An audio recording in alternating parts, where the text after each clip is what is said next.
ಹೇಳಲಾಗುತ್ತಂತೆ.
ಈ ದುರ್ಮಾರ್ಗನಾದ ದುಶ್ಯಾಸನನು ಬಾಸುರವಾದೆಯನ್ನ ಕೇಸಿಯನ್ನು ತಿಳಿದು ಘಾಸಪಡಿಸುತ್ತಿರುವನು. ನಿನ್ನ ತಮ್ಮಂದಿರಿಗೆ ನೇಮವನ್ನು ಕೊಟ್ಟು ಈ ಮೂರ್ಖನನ್ನು ಈಗಲೇ ಸದೆಬಡಿಯಬಾರದೇನೋ ಕಾಂತ ಸತ್ಯವಂತ. ಸ್ವಲ್ಪ ಕಾಲ ಶಾಂತ ಆಗುತ್ತಂತೆ. ಹಾಗೆ ಹಾಗಾದರೆ ಹೇಳುವನು ಕೇಳು.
ಕಮಲಚರಣವುಳ್ಳ ತರುಣಾಮಣಿ, ಕೆನ್ನ ಹೃದಯದ ರಾಣಿ, ಈ ಧರಣಿಯೊಳ ನಿರತವು ದುರಿತ ಚರಿತದಿಂದ ಭರಿತರಾದ ನರರಿಗೆ ವಿಧಿಯು ತರತರನೆ ನೆರೆದು ಪರದಿಂದ ಬರೆದ ಪರಹವು ಕಪ್ಪು ಗೋವರ್ಧನನ ಸಾಕ್ಷಿಯಾಗಿ ಗಪ್ಪನ್ನು ಹತ್ತಿಕೊಂಡು ಬರುವುದು ತಪ್ಪುವುದಿಲ್ಲ.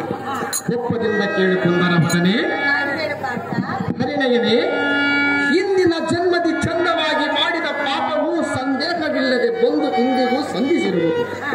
ಕಂದಿ ಕುಂದಿ ಒಬ್ಬರಿಂದ ಬಲುನಂದನೆಂದು ನಿಂದಿಸುವುದು ಮಂದಮತಿಯಲ್ಲವೇ? ಆಕೆ ಇಂದುಮುಖಿ, ಈ ಶ್ಲೋಕವು ಸಾಕು ಸಾಕು ಶ್ರೀಕರ ಸುಖಕರವಾಗಿ ಸಕ್ಕರೆ ಹಾಲು ಸವಿದು ಮಿಕ್ಕಿದ ಸಂತೋಷ ಸಂತೋಷದಿಂದುಕ್ಕುವ ಮಿಕ್ಕಾದ ವಚನವು ಉಚ್ಚರಿಸುವ ಕೇಳು ದ್ರುಪದಾತ್ಮಕೆ. ಯಸ್ಮಚಾಯನೈತಿ ಯಥಾಚಾಯ ಯಥಾಚಾಯ ವಚಾಯ ತ್ರಚಃ ಶುಭಾಶುಭಂ ಮಹತ್ವಕರ್ಮಂ ಚಿಂತಾದಚ್ಚಃ ತೌತಾದಚ್ಚಃ ವಿಧಾತು ವರಾದು ಸೈಂದಿಹಿ. ಆಕೆ ಮಡದಿ ಮಣಿಗಳಾದ ದ್ರುಪದನಂದನೆ, ಇದರ ತಾತ್ಪರ್ಯವೇನು ಪ್ರಿಯ? ಯಾವನಿಂದ ಯಾತಕ್ಕೋಸ್ಕರ ಎಷ್ಟು ಮಾತ್ರ ಯಾವ ಸ್ಥಳದಲ್ಲಿ ಯಾವ ದುಃಖವಾಗಲಿ ಯಾವ ಸಂತೋಷವಾಗಲಿ ಆಗಬೇಕಾಗಿರುವುದು ಅವನಿಂದ, ಅದಕ್ಕೋಸ್ಕರ ಅಷ್ಟು ಮಾತ್ರ ಆ ಸ್ಥಳದಲ್ಲಿ ಮನುಷ್ಯನಿಗೆ ದೈವವಶವಲಿಂದ ಆಗುತ್ತಿರುವುದು. ಆದ ಕಾರಣ ಸ್ವಲ್ಪ ಕಾಲ ನಿರೀಕ್ಷಿಸುವ ಗಾಮಿನಿ ಕಲಂಸಗಾಮಿನಿ. ಅಹೇ ಪ್ರಾಣಕಾಂತೆ, ನಿಮ್ಮ ಹೆಂಡತಿಗೆ ಇಷ್ಟ ಕಷ್ಟ ಬಂದರೂ ಸಹ ನೋಡುತ್ತಾ ಸುಮ್ಮನಿರುವುದು ಸರಿಯೇ? ಅಹೇ ಕಾಂತೆ, ಅದೇನು ಸವಿಸ್ತಾರವಾಗಿ ಹೇಳು.